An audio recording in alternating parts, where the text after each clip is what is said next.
నమస్తే, welcome to V3 news. లక్ష్యం సమాజహితం. ముందుగా వార్తల్లోని ముఖ్యాంశాలు.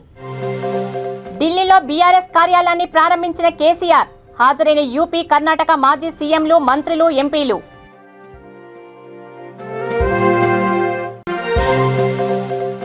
సాంకేతిక సంస్థలకు ప్రపంచ స్థాయి మౌలిక సదుపాయాలు. ఐటీ మంత్రి కేటీఆర్ వెల్లడి.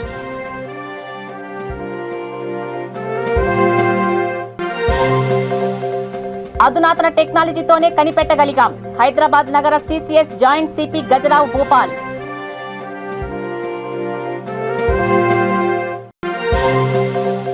కలుషిత నీరు తాగి 2 మృతి, మరో 5 పరిస్థితి విషమం.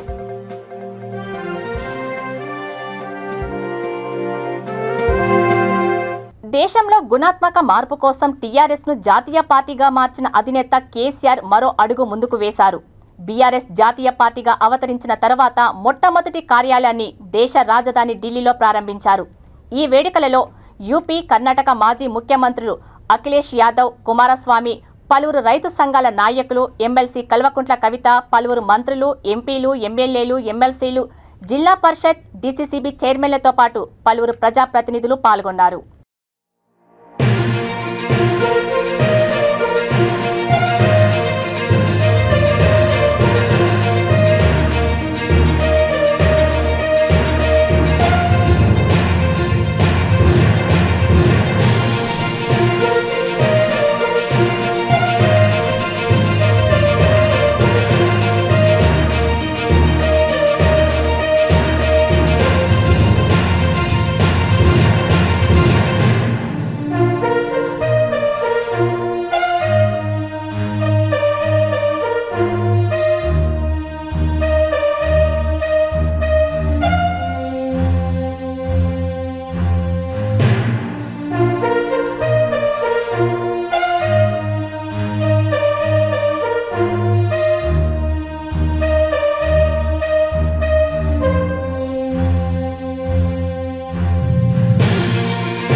సాంకేతిక సంస్థలకు ప్రపంచ స్థాయి మౌలిక సదుపాయాలు కల్పిస్తున్నామని ఐటీ మంత్రి కేటీఆర్ వెల్లడించారు.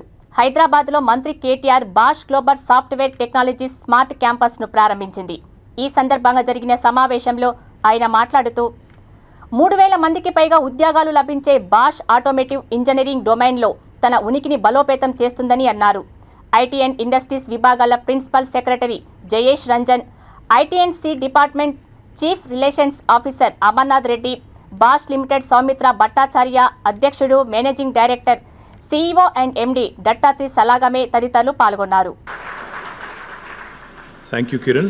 Thank you to Mr. Datta, Mr. Bhattacharya, Principal Secretary of Industry and IT, Government of Telangana, Shri Jayesh Ranjan, to all the family members of Bosch Global who are gathered here to commemorate this wonderful event of opening a new facility in Hyderabad.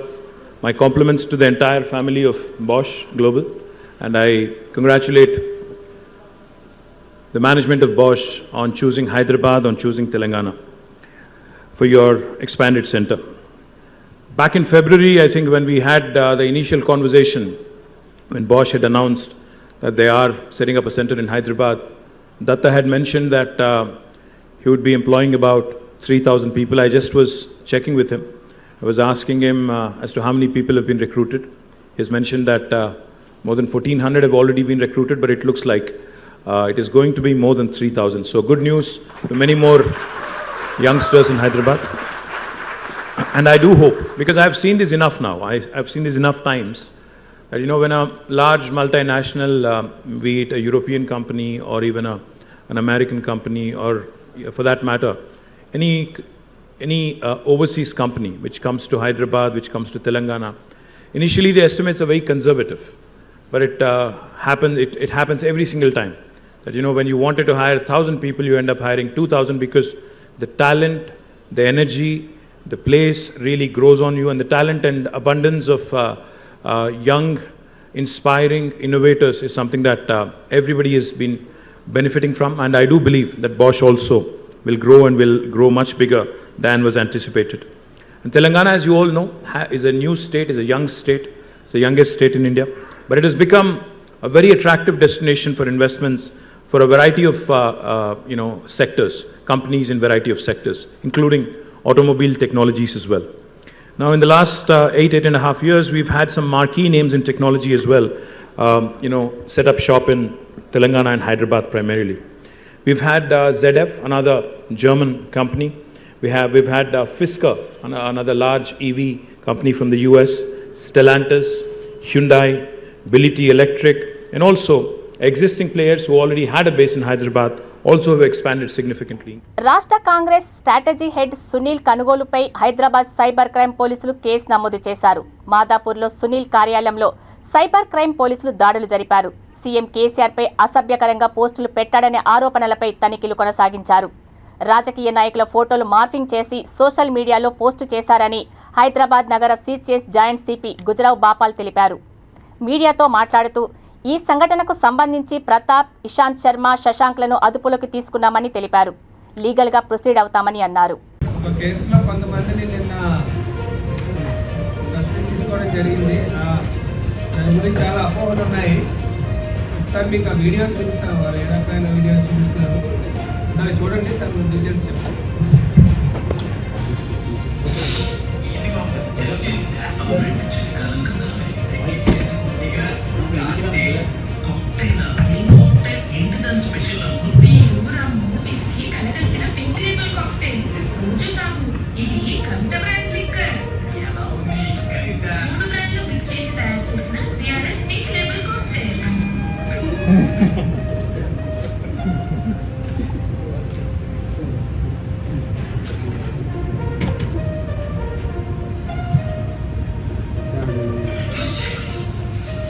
Ravi అనారోగ్యంగా ఉన్నవా? శ్రద్ధ చూపేవారు ఎవరు దగ్గర శ్రద్ధ చూపేందుకు ఉందిగా తులసి. ఎవరు తులసి? నాకు అర్థమవుతుందిగా ఉంటుంది. తులసి అన్నం వర్షకండి కదా, లేదు న్యాచురల్ కేర్, రోజు కాదు అనారోగ్యాన్ని ఎలా ఉంది తులసి? ఆయుర్వేద తత్వాలలో వైటమిన్ న్యాచురల్ కేర్.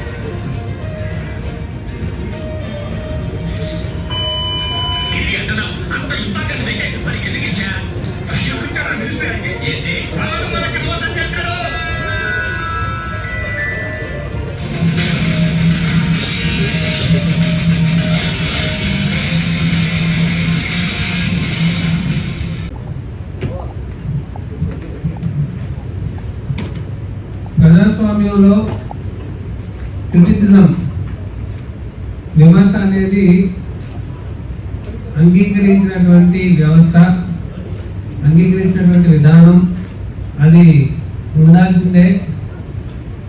రాజకీయ విమర్శ ఆరోగ్యకరం, కానీ మనం ఈ రకంగా పర్సనల్గా టార్గెట్ చేస్తూ ఒక మహిళని కూడా చూడకుండా ఒక రాజకీయవేత్తని టార్గెట్ చేయడం చాలా అబ్యూజివ్గా, అసభ్యకరంగా ఈ రకంగా పోస్ట్ పెట్టడం, ఇవన్నీ కూడా దీని క్రిటిసిజం కింద రాదు.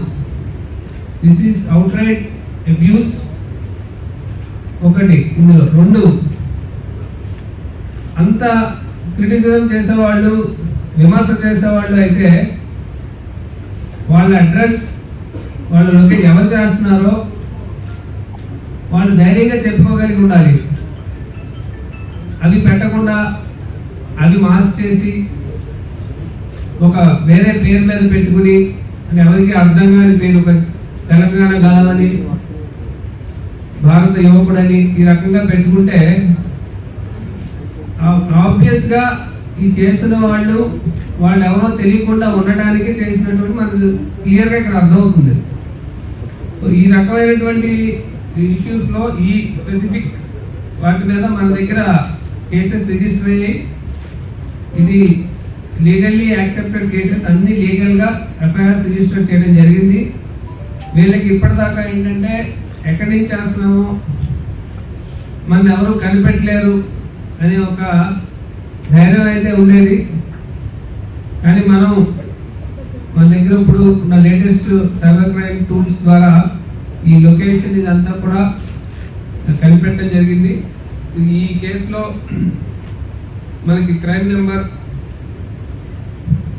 2192 of 2022 cyber crime PS register అయింది. ఇది కాకుండా ఇంకొక 4 కేసులు మనకి వేరే పోలీస్ స్టేషన్స్ లో కూడా రిజిస్టర్ అయింది. ఇందులో నిన్న 3 కస్టడీలో తీసుకుని వారికి 41 సిఆర్పిసి కింద నోటీసెస్ ఇచ్చి వాళ్ళని కూడా పంపించడం జరిగింది. హైదరాబాద్ మైలార్దేవుపల్లిలో దారుణం చోటు చేసుకుంది. కలుషిత నీరు తాగి 2 మృతి చెందగా మరో 5 పరిస్థితి విషమంగా ఉంది.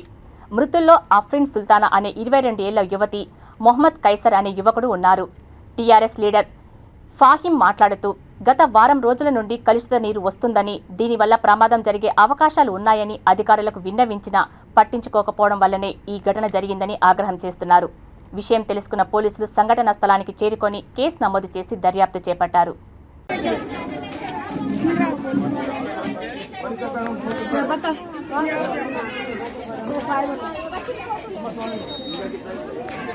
करके 4 में नहीं 4 में 2 बच्ची की आवाज आ रही है। अम्मा थोड़ा हटो, हटो जी, हटो बेटा, साइड में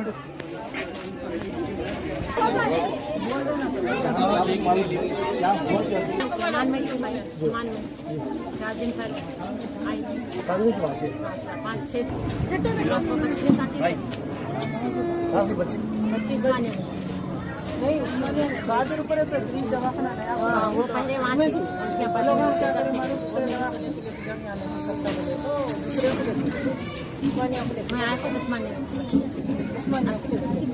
करने की हिम्मत नहीं है मेरे पास। इतनी बड़ी बच्ची चल रही, हिम्मत नहीं है मेरे पास। अब क्या बात करें, बोलिए कैसा ना बोले कि बच्ची को बोशस लगे, उल्टियाँ हो गए, दवाखाने में एडमिट कराए बोले। मतलब पानी में कुछ फिल्टर का पानी पीते थे, क्या आ रहा क्या आ रहा कैसा बोल सकते हैं हम, कुछ भी नहीं बोल सकते। मैं तो नहीं था। नल का पानी इस्तेमाल नहीं मालूम, फिल्टर का यूज कर रहे, कैसा कर रहे, ये कैसा हुआ वो नहीं मालूम। अचानक होगा ये, अचानक बच्ची को खया पैखाने आए, दवाखाने को लेके गए, फिर दवाखाने 2 दिन, अचानक ऐसा होगा बच्ची को। सारा दिन दवा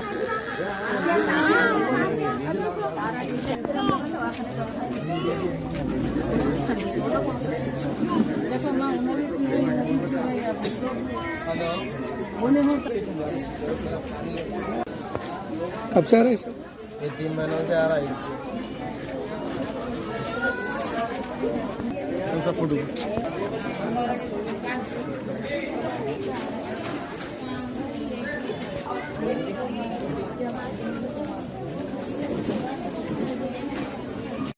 వన్ అవర్ క్రితము ఇట్లా వాటర్ పొల్యూటెడ్ అయ్యి కొంతమందికి అస్తవ్యస్తగా అయింది అని చెప్పేసి ఇన్ఫర్మేషన్ వచ్చింది. దాన్ని ఎంక్వైరీ చేయడానికి ఇక్కడికి వచ్చింది. డిసీజ్ అయ్యారని తెలిసింది కానీ మనకు అది నాకు కన్ఫర్మ్ తెలియదు. అది ఒకసారి వెరిఫై చేస్తాం. కంప్లైంట్ ఎవరైనా ఇవ్వడం కానీ ఇంతవరకు అయితే కంప్లైంట్ ఏం రాలేదు. దాన్ని వెరిఫై చేస్తాం. జలమండలి అధికారులను సంప్రదించారు, వాళ్ళు కూడా వస్తున్నారు, వాళ్ళు కూడా శాంపిల్ తీసుకుంటారని చెప్పేసి అంటారు. వచ్చిన తర్వాత వెరిఫై చేసిన తర్వాత మీకు తెలియజేస్తాం. హైదరాబాద్ లో మరో 7 స్క్రీన్ల మల్టీప్లెక్స్ మూవీ మ్యాక్స్ ప్రారంభమైంది. ప్రముఖ సినీ నటుడు నందమూరి బాలకృష్ణ, దర్శకుడు దిల్ రాజ్ మౌలాలి జంక్షన్ లో ఏఎంఆర్ ప్లానెట్ మాల్ ను అట్టహాసంగా ప్రారంభించారు. ఎన్నో ప్రయోగాలు చేశారైనా అటువంటి అన్నింటినీ ఆలోచించారు. అటువంటి సినిమాలన్నింటినీ విశేషమైన ప్రశాంతంగా పొందిన సినిమాలన్నీ కూడా ఘనతలు సాధించారు సినిమాలని. మరి ఇవాళ నిర్మాతలు మొత్తంలో నటినట్లు లేకపోతే పబ్లిదారులు ఉన్నారు, లేకపోతే దర్శకులు ఉన్నారు. ఈరోజు ప్రేక్షకులు ధైర్యంగా కార్యకలాపాలను కోల్పోయి అన్న వస్త్రాలు అనే అవసరంతో పాటు కాబట్టి మేమందరం కూడా ఆలోచించాల్సిన పరిస్థితి ఉంది.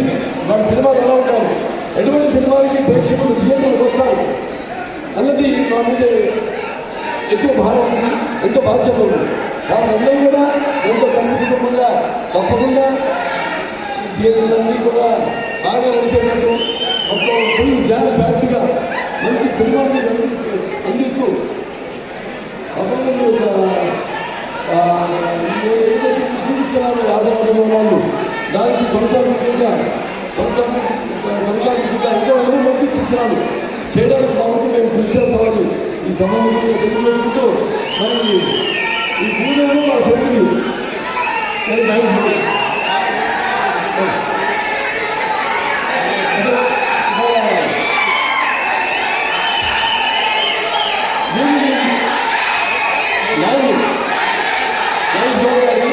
అలాగే కన్స్ట్రక్షన్ రాకేష్ ఇద్దరు కన్స్ట్రక్ట్ చేశారు.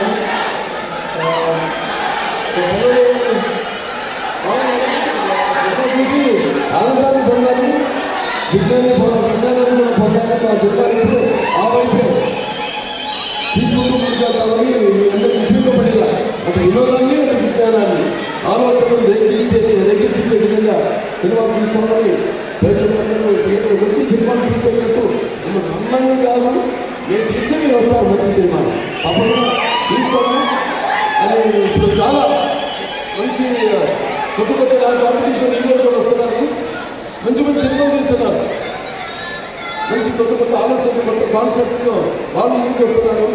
వాళ్ళందరికీ అభినందనలు తెలియజేసుకుంటున్నారు. మంచి సినిమాలు వస్తున్నాయి. అలాగే నా దారిలో నేను కృషి చేసుకుంటూ ఏదైతే ప్రజల అభివృద్ధి ప్రేక్షకుల అభివృద్ధి కోరుకుంటున్నారో అలాగే మేము కోరుకునే విధంగా ఇవ్వాల్సిన బాధ్యత కాబట్టి అలాగే ఇంత ముందు కూడా దృష్టి పెట్టుకుని కూడా సినిమా తీయవలసిన ఆవశ్యకత ఉంది. వాళ్ళ సినిమా ఇస్తే ప్రజలంటే బట్టగట్టాలి. సో ఇవాళ ఇది బాగుంది, ఒక పండుగ వాతావరణం జరుగుతుంది. చాలా సంతోషం. అందరికీ అభినందనలు పథకాలు అలాగే అందరికీ కూడా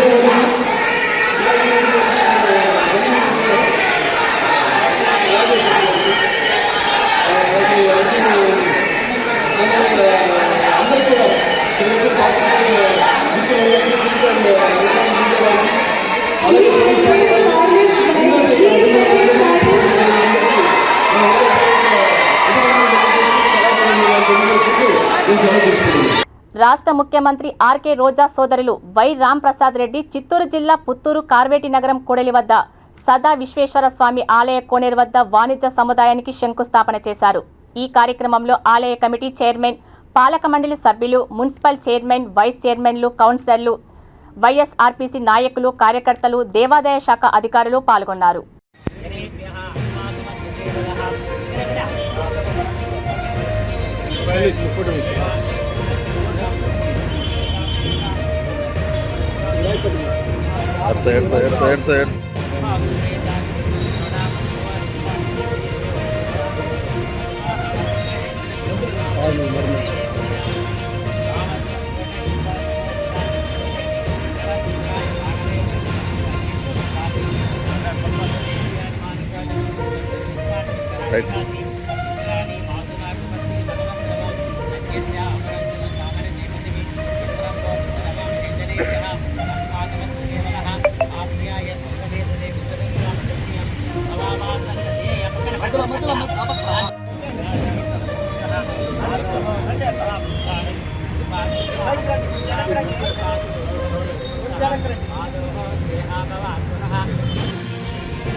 మాండూస్ తుఫాన్ ప్రభావం వల్ల నష్టపోయిన రైతులను ప్రభుత్వం ఆదుకోవాలని కడప జిల్లా Jammalamadugu Telugu Desam party incharge Chadipipalla Bhupesh Subbiramireddy demand చేశారు. పెద్దముడియం మండలం పెద్ద పర్సనలలో దెబ్బతిన్న పంటలను ఆయన పరిశీలించారు. ఈ సందర్భంగా ఆయన మాట్లాడుతూ ప్రభుత్వం అధికారులు ఇప్పటి వరకు ఈ క్రాప్ చేయకుండా రైతులకు తీవ్ర అన్యాయం చేస్తున్నారని మండిపడ్డారు. ఈ కార్యక్రమంలో జంబాపురం రమణారెడ్డి, పొన్నతోట మల్లికార్జున, వెంకటేశ్వరరెడ్డి, బాబురెడ్డి తదితరులు పాల్గొన్నారు. ఈరోజు పెద్దబసల గ్రామంలో దాదాపు 2000 ఎకరాలు జొన్న చేలు అకాల వర్షాలు పడడం వల్ల, మాండూస్ తుఫాన్ వల్ల ఒరిగిపోవడం జరిగింది. పంట నష్టం జరగడం కూడా జరిగింది. ఇంతవరకు అధికారులు కానీ, ఇక్కడున్న రాజకీయ నాయకులు కానీ, ఎవరే కానీ వీళ్ళను పరామర్శించడం కానీ, వీళ్ళకి ధైర్యం చెప్పడం కానీ జరగలేదు. ఇంతవరకు దాదాపు అక్టోబర్ నెలలో చివరిలో పంట వేసినా కూడా ఇంతవరకు ఈ క్రాప్ చేయకపోవడం కూడా చాలా అనుమానాలు వ్యక్తం చేస్తున్నారు రైతులు. అధికారులు త్వరగా వచ్చి ఈ క్రాప్ కూడా చేయాలని కూడా మేము డిమాండ్ చేస్తున్నాము. ఎందుకంటే ఈ క్రాప్ చేస్తేనే కానీ వాళ్ళకు రేపు ఇన్సూరెన్సో లేకపోతే పంట నష్టమో దాని కింద ఈ గవర్నమెంట్ చెల్లించగలదు. కాబట్టి ఇన్పుట్ సబ్సిడీ ఇవాళ ఈ పంట నష్టానికి కూడా ఎకరాకు ఖచ్చితంగా 10 నుంచి 20 వేల రూపాయలు వీళ్ళకు రైతులకు ఎన్ని ఎకరాలని కాకుండా ఎన్ని ఎకరాలు ఈ నష్టం జరిగితే అన్ని ఎకరాలకు వీళ్ళకు 10 నుంచి 15 వేలు కానీ 20 వేలు కానీ వీళ్ళకు పంట నష్టం ఇవ్వాలని కూడా మేము డిమాండ్ చేస్తున్నాము. రైతులను ఆదుకోవాలా. గతంలో చంద్రబాబు నాయుడు గారు ఉన్నప్పుడు రైతులను అన్ని విధాలుగా ఆదుకున్నారు. ఏ విధంగా డ్రిప్ పరికరాలు కానీ లేదా ట్రాక్టర్లు కానీ, గొర్రు కానీ, గుంటిక కానీ సబ్సిడీ రూపంలో ఇస్తూ ఉన్నారు. ఇప్పుడు ఆ పరిస్థితులు లేవు. రైతుల్ని చాలా తక్కువగా చేసి చూస్తున్నారు ఈ గవర్నమెంటు. దయచేసి ఇప్పుడు జరిగిన డ్యామేజ్ని మాత్రం అధికారులు వచ్చి లేదా రాజకీయ నాయకులు వచ్చి తక్షణమే వీళ్ళకు పంట నష్టం ఇవ్వాలని కూడా మేము డిమాండ్ చేస్తున్నాం.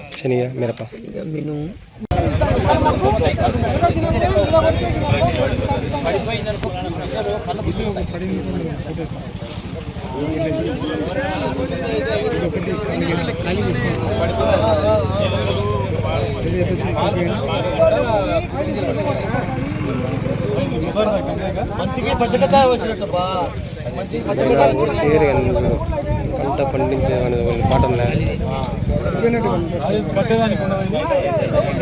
జొన్న అనేది ఒక నెలలో కోసే టైంలో ఈ విధంగా జరగడం చాలా బాధాకరం.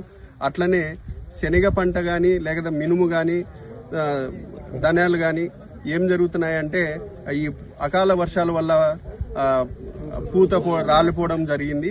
ఈ పూత రాలిపోవడంతో మళ్ళా పూత వస్తుందా లేదా అనేది కూడా రైతులు ఆందోళన చెందుతున్నారు.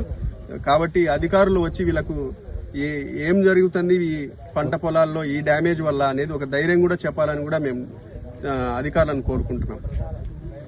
కార్యకర్తలే తన బలమని, కార్యకర్తల కోసం ఎందాకైనా పోరాడతానని వైఎస్ఆర్ జిల్లా ప్రొద్దుటూరు తెలుగుదేశం పార్టీ ఇన్ఛార్జ్ ప్రవీణ్ కుమార్ అన్నారు.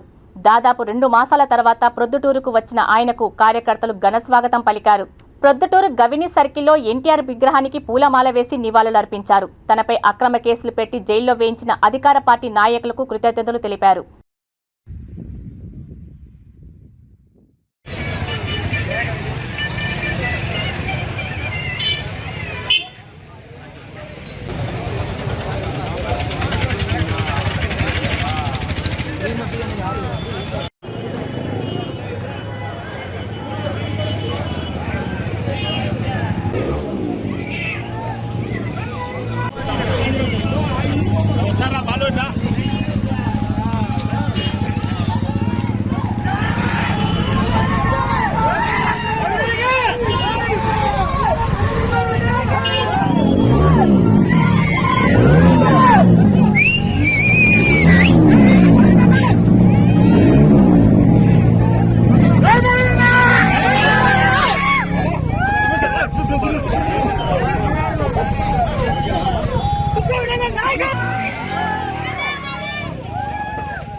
కార్యకర్తలకు, మీడియా మిత్రులకు, నా ప్రొద్దుటూరు బిడ్డలకు, ప్రతి ఒక్క ప్రొద్దుటూరు ప్రజానీకానికి శిరస్సు వంచి మీ ప్రవీణ్ రెడ్డి అందరికీ నమస్కారాలు తెలియజేస్తున్నాడు. నా పైన జరిగిన అక్రమ కేసు గురించి ప్రొద్దుటూరు ప్రజల యావత్తు ప్రజలకు తెలుసు. అక్టోబర్ 13వ తారీఖున మా ఇంటి దగ్గరికి వైఎస్ఆర్ కాంగ్రెస్ పార్టీ నాయకులు, తర్వాత కొందరు కార్యకర్తలు వాళ్ళు మా ఇంటి పైన రాళ్ల దాడి చేయడం జరిగింది.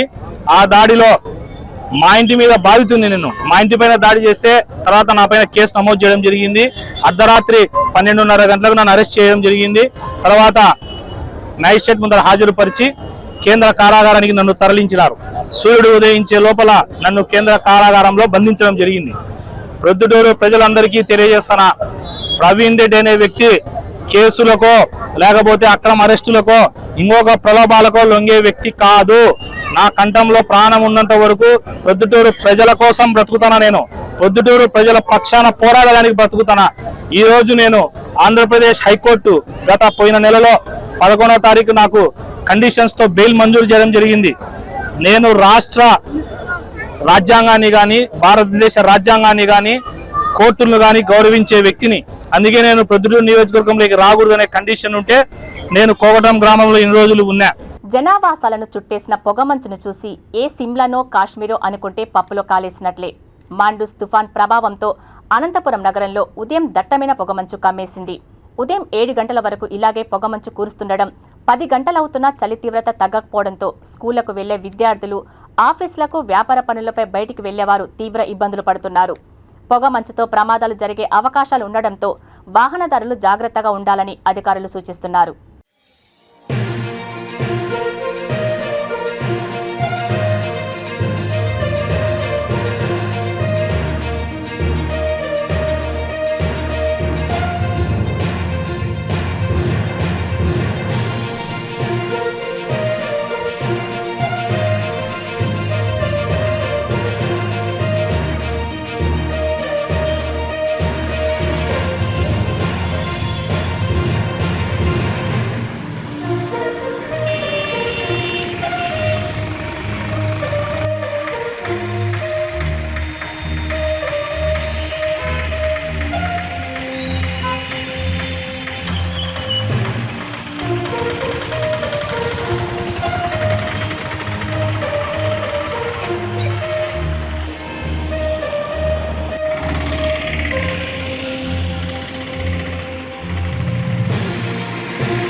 పల్నాడు జిల్లా చిలకలూరిపేటలో పోయిందనుకున్న పొగమంచు మళ్లీ విజృంభిస్తోంది. నిన్నటిదాకా వర్షాలతో ఇబ్బంది పడిన రైతులు, ప్రజలు ఇప్పుడు పొగమంచు వలన నానా అవస్థలు పడుతున్నారు. రోడ్డు ప్రమాదాలు ఎక్కువ అవుతున్నాయి. ఈ పొగమంచు రైతులకు తీవ్ర నష్టం కలిగించే అవకాశం ఉన్నది.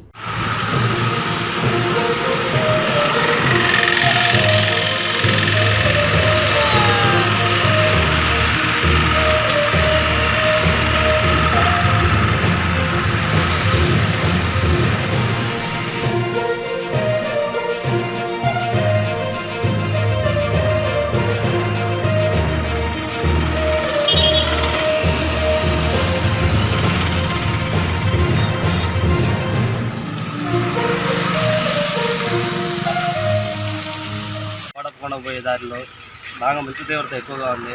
నిన్నదాకా వర్షాకాలం బాగా వాన పట్టి దానికి తోడు మంచు ప్రభావం తీవ్రత ఎక్కువగా ఉండటం వల్ల ఉదయాన్నే లేచి వెళ్ళే వాళ్ళకి కానీ, అదేవిధంగా మార్కెట్కి కానీ, కూరగాయలకు కానీ, ఈ విధంగా రైతులు వెళ్ళి వాళ్ళు ఇచ్చుకునేటప్పుడు కానీ చాలా ఈ మంచు తీవ్రత ఎక్కువ ఉండటం వల్ల చాలా ఇబ్బందికరంగా ఉన్నారు. దానికి ఇబ్బంది కలగకుండా తగు చర్యలు తీసుకోవాలని చెప్పేసి రహదారులు వెంబడి ఏమన్నా పెట్టి కాస్త పోలీసు వారు ఏదైనా చేయగలిగితే నడవటానికి కానీ జైల్లో పోవడానికి కానీ కాస్త ఇబ్బందికరంగా ఉండకుండా చూస్తారని కోరుకుంటున్నాం. వార్తలు ముగించే ముందు ముఖ్యాంశాలు మరోసారి. ఢిల్లీలో బీఆర్ఎస్ కార్యాలయాన్ని ప్రారంభించిన కేసీఆర్. హాజరైన యూపీ, కర్ణాటక మాజీ సీఎంలు, మంత్రులు, ఎంపీలు.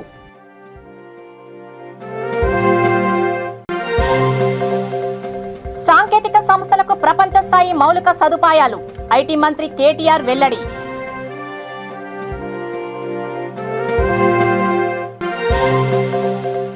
అధునాతన టెక్నాలజీతోనే కనిపెట్టగలిగాం. హైదరాబాద్ నగర CCS joint CP Gajarao Bhupal.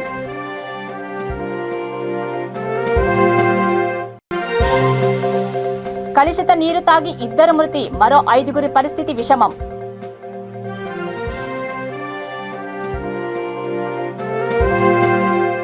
చూస్తూనే ఉండండి V3 న్యూస్. లక్ష్యం సమాజహితం.